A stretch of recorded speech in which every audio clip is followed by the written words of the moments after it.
Assalamualaikum warahmatullahi wabarakatuh. Baik Ananda, kita lanjutkan perkuliahan kita setelah meet ini. Kita masuk kembali kepada contoh soal kita yang belum selesai kita bahas pada pertemuan sebelum ujian, yaitu contoh soal tentang materi koperasi konsumsi. Koperasi konsumsi kita sudah membahas satu buah contoh soalnya, yaitu perusahaan atas nama PT Maju Terus sudah ada datanya. Lalu kita sudah membahas bagaimana cara membuat buku besar, jurnal umum buku besarnya dengan metode fisikal atau periodik dan juga dengan metode perfektual. Kemarin sudah sampai kepada membuat laporan perhitungan usaha dengan kedua metode tersebut. Nah, kita juga sudah mencobakan dengan contoh soal latihan yang baru. Saudara sudah mengerjakannya sampai kepada neraca saldo dengan masing-masing metode baik fisikal maupun metode perfektual. Nah, kemarin Ibu menerangkan baru sampai di situ. Sekarang kita cobakan lagi menyelesaikannya sampai selesai, sampai kepada neraca setelah penutupan. Nah, walaupun kemarin kita sudah membuatkan laporan perhitungan hasil usahanya, tetapi itu belum laporan hasil usaha yang final karena masih ada penyesuaian yang harus kita buat. Nah, kemarin sampai di sini yang dibahas itu angkanya datang dari mana, semuanya itu sudah diterangkan di dalam video sebelumnya. Sekarang kita tinggal melanjutkan lagi apa yang akan kita kerjakan setelah itu. Nah, setelah kita membuat buku besar masing-masing, lalu kita masukkan ke dalam neraca saldo masing-masing, baik metode fisikal maupun metode perfektual. Lalu kita buatkan laporan perubahan, laporan hasil usahanya juga, perhitungan hasil usahanya juga masing-masing. Sekarang tanggal 31 Januarinya ternyata ada beberapa hal yang harus kita buatkan jurnal penyesuaiannya karena ada beberapa beban yang belum tercatat. Nah, di sini kita lihat setelah dihitung perlengkapan kantor yang tersisa pada akhir bulan nilainya adalah 2.400.000. Yang kedua, beban penyusutan peralatan kantor tahun 2010 sebesar 100 juta. Yang ketiga, ongkos angkut pengiriman penjualan barang sebesar 450 belum dibayar dan belum dicatat.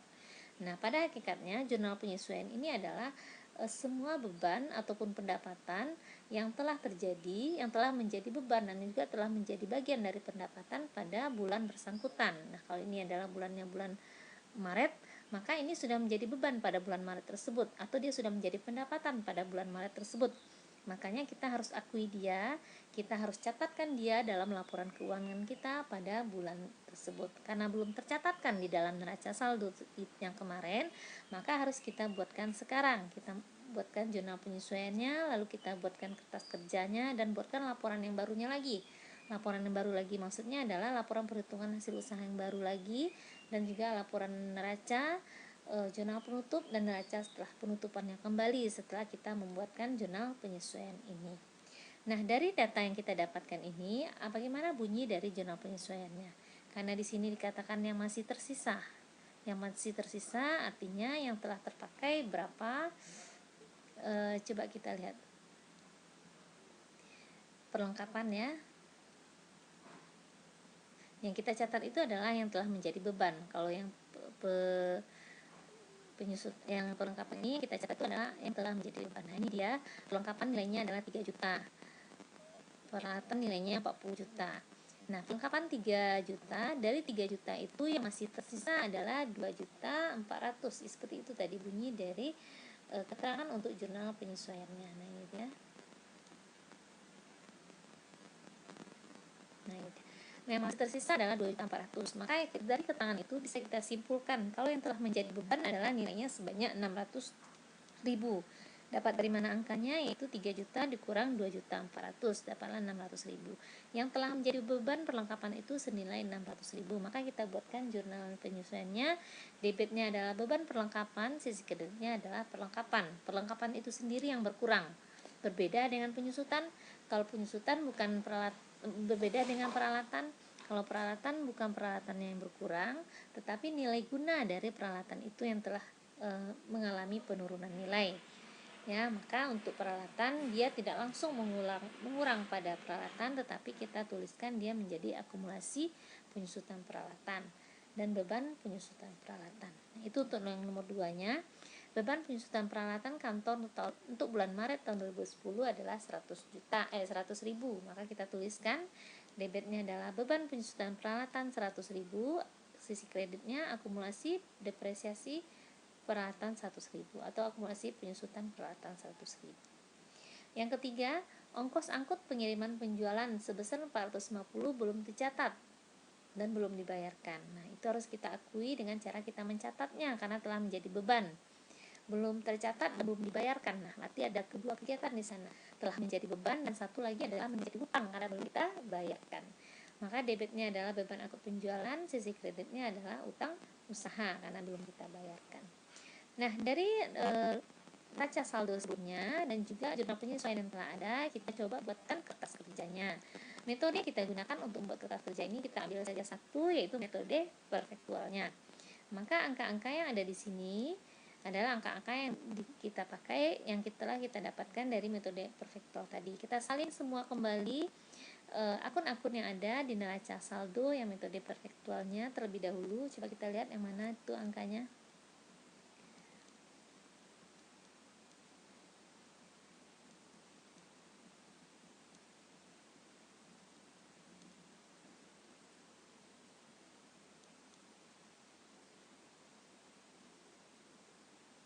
Nah, ini dia ya. Angka ini yang metode perfektual ini yang kita pakai untuk kertas kerjanya, yang metode perfektual. Itu yang kita gunakan untuk kertas kerjanya. Sebenarnya harus kedua-duanya, tapi tidak apa-apa, kita coba satu saja yang metode perfektual saja untuk kita masukkan ke dalam kertas kerja. Nah, ini dia. Setelah kita salin semua data yang ada di neraca saldo tersebut dalam worksheet bagian neraca saldo ini, lalu kita masukkan jurnal penyesuaian yang telah kita cari di atas tadi. Ada beberapa jurnal penyesuaian, ini dia.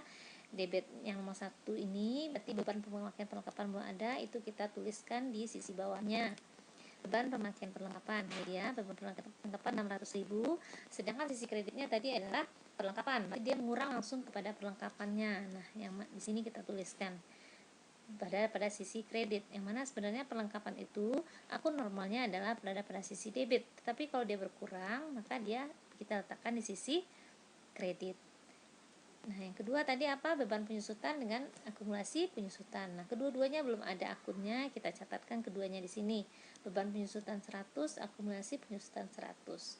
Lalu yang ketiga lagi adalah tadi ada beban angkut penjualan. Nah, beban angkut penjualan belum ada, maka kita tuliskan di akun yang baru di bawah ini. Sedangkan utang usaha sudah ada sebelumnya yang merupakan bagian dari utang usaha kita, maka kita tambahkan saja. Nah, utang usaha tambah dengan utang usaha yang lama. Nah, setelah selesai jurnal penyesuaian, lalu kita cari lagi saldo yang disesuaikan. Maksudnya adalah neraca saldo ini, lalu kita cocokkan dia dengan penyesuaian, maka dinamakan dengan disesuaikan. Kalau dia menambah di penyesuaian, kita tambahkan angkanya. Kalau dia berkurang, maka kita kurangkan angkanya. Seperti yang pertama ini, perlengkapan 3 juta di debit, lalu di penyesuaiannya ada 600, maka dia artinya berkurang. Satu di debit, satu di kredit, maka dia berkurang. Maka yang berbeda di sini di saldo yang telah disesuaikan ini adalah perlengkapan sekarang nilainya lagi adalah 2.400.000. Utang usaha sekarang telah bertambah. Tadi awalnya hanya 40.000 bertambah sebanyak 450. Ini dalam jutaan ya. Nah, bertambah dia. Akun normalnya sama-sama berada pada sisi kredit. Maka kita tambahkan. Lalu yang akumulasi dan beban penyusutan kita tulis ulang di sini. Nih, beban penyusutan, beban pemakaian perlengkapan juga kita tuliskan, akumulasi kita tuliskan, beban angkut penjualan juga kita tuliskan. Sedangkan utang usaha sudah kita bahas tadi, dia ditambahkan. Utangnya sama utang tambahnya, ini hasilnya.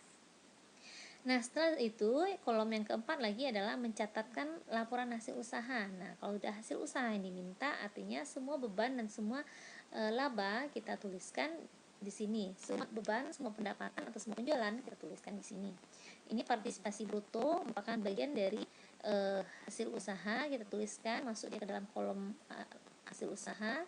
Lalu lagi adalah penjualan. Apa bedanya? Kalau ini adalah partisipasi bruto, ini adalah yang dibeli oleh anggota koperasi kita, sedangkan penjualan ini adalah yang kita jual atau yang dibeli oleh masyarakat umum yang bukan merupakan bagian dari anggota koperasi kita. Lalu semua beban juga kita tuliskan. Nah, dapat angkanya, lalu tulis di sini dan dapat selisihnya sebanyak 18.350. Lalu selanjutnya lagi adalah semua selain dari pendapatan dan beban, angka-angka yang ada kita masukkan ke dalam neraca.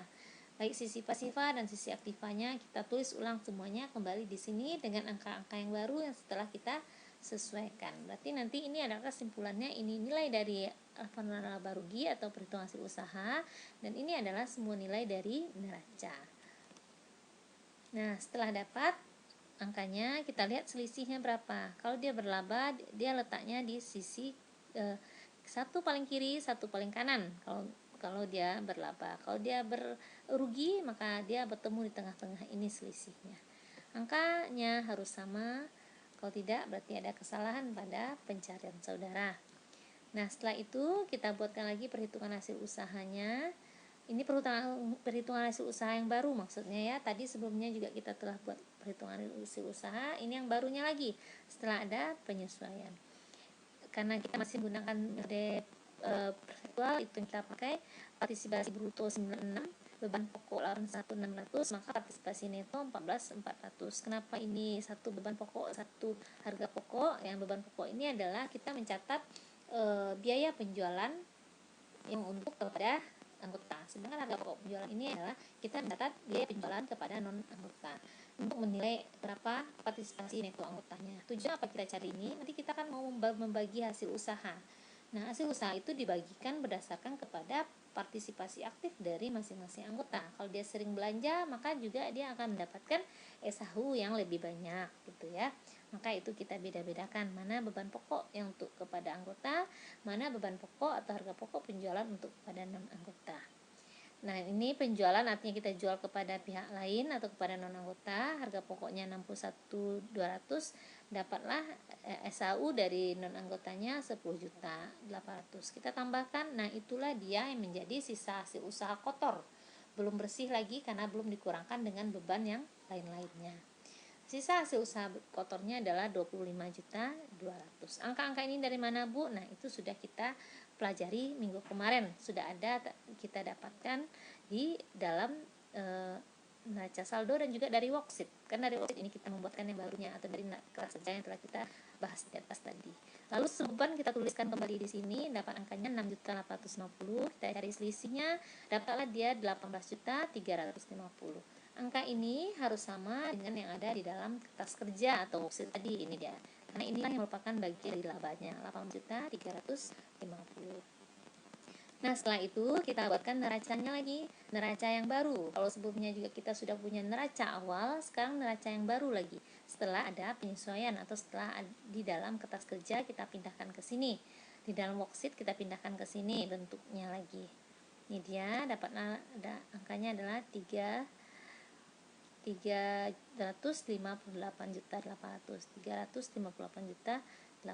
Sudah ada akumulasi penyusutan di sini, sudah ada SHU di sini, maka angkanya akan menjadi sama. Angka itu harus sama dengan yang ada di sini ya. Neraca kertas kerja yang berada pada sisi paling kanan, karena itulah neracanya. Ini neracanya yang kita pindahkan ke bagian luar tadi. Nah, Ibu rasa untuk yang ini tidak ada masalah, cukup memindahkan kertas kerja bagian sisi kanannya keluar. Nah, jadilah dia neraca. Lalu jurnal penutup lagi. Jurnal penutup itu kita mau menutup semua akun yang ada di dalam laba rugi, baik akun pendapatan maupun akun beban. Caranya bagaimana? Yaitu yang berada pada sisi debit kita kreditkan, sedangkan yang berada pada sisi kredit kita debitkan, dengan cara menuliskan akun ikhtisar laba rugi pada sisi yang berlawanannya. Kita lihat laporan hasil usaha tadi ada partisipasi bruto anggota, itu merupakan pendapatan kita, ada penjualan merupakan pendapatan kita, maka itu kita cara menutupnya bagaimana, itu menuliskan akun jurnal penutupnya dengan tulisan ikhtisar laba rugi senilai berapa nilai dari penjualan ini atau pendapatan kita ini. Begitupun dengan semua beban kita tutup dengan cara, kalau akun normalnya tadinya dia di debit, sekarang kita kreditkan, sedangkan sisi debitnya adalah ikhtisar laba rugi lagi. Pendapatan atau laba kita juga kita buatkan jurnal penutupnya dengan cara meletakkan pada sisi yang berlawanannya, lalu sisi debitnya adalah ikhtisar laba rugi. Nah, setelah kita buatkan jurnal penutup, kita yang terakhir tugas kita lagi adalah membuatkan neraca saldo setelah penutupan. Neraca saldo setelah penutupan kita harus hitung dahulu berapa sisa hasil usaha dari koperasi konsumen ini yang akan kita bagikan kepada siapa-siapa saja.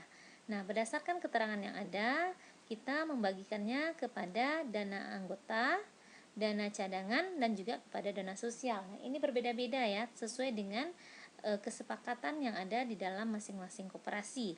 Kebetulan untuk koperasi yang sekarang ini dia hanya membagikan kepada 3 macam saja, hanya untuk dana anggota, dana cadangan, dan dana sosial. Maka laba kita yang 1.018.350 itu kita bagi kepada 3 macam kepada 3 hal ini saja. Dapat angka masing-masing, dana anggota 7.340, dana sosialnya 1.835, dana cadangannya 9.175. Lalu setelah dapat angka itu, kita kembali buatkan jurnal neraca setelah penutupannya. Yang berbeda dengan neraca yang tadi di atas hanyalah kalau tadi kita tuliskan bulat-bulat di dalam sisi pasifa ini SHU, kalau sekarang SHU-nya kita ganti dengan dana-dana yang telah kita rinci ini. Jadi kalau tadi neracanya ini bunyinya langsung SHU 18.350. Sedangkan yang sisi aktiva tidak ada yang akan kita rubah untuk neraca setelah penutupan. Yang berbeda hanyalah sisi pasifa yang SHU ini kita ganti dia dengan angka yang telah kita cari. Pembagian SHU tersebut untuk siapa-siapa saja kita bagikan. Nah, sekarang telah berubah dia SHU itu menjadi dana anggota 7.340, dana sosial 1.835, dan cadangan 9.175. Sisi aktiva tidak ada perubahan, hanya sisi pasifa mengganti SHU itu untuk apa saja dia dibagikan. Nah, itulah semua laporan yang ada, laporan keuangan untuk koperasi konsumen. Ini baru dengan satu cara, yaitu dengan cara metode perfektual. Cukup satu cara perfektual ini saja kita cobakan. Nanti juga kita akan menyambung latihan kita yang kemarin. Latihan yang kemarin belum sampai kepada neraca penutupan ini kan, baru sampai kepada laporan perhitungan hasil usaha sebelum jurnal penyesuaian. Nah, tugas kita hari ini adalah menyambung atau menyelesaikan latihan tersebut kembali hingga kepada neraca penutupan tersebut. Demikian Ananda, kalau seandainya ada yang mau bertanya, silakan bertanya, boleh japri ibu, boleh bertanya di grup. Jangan sampai tidak dikerjakan, jangan sampai hanya mengandalkan punya teman baru saudara buat, tetapi coba berusaha mengerjakan sendiri. Kalau ada kendala, ada terbentur, tidak paham, coba langsung tanyakan kepada ibu. Boleh bertanya kepada teman, tetapi tidak mencatat bulat-bulat apa yang teman buat itu, tetapi bertanya, ini kenapa bisa begini, boleh tanya seperti itu kepada teman, atau bertanya langsung kepada ibu. Kalau tidak, kita tidak akan paham-paham. Ya, demikian Anda kalau seandainya ada yang ragu silakan bertanya. Sekian, terima kasih. Assalamualaikum warahmatullahi wabarakatuh.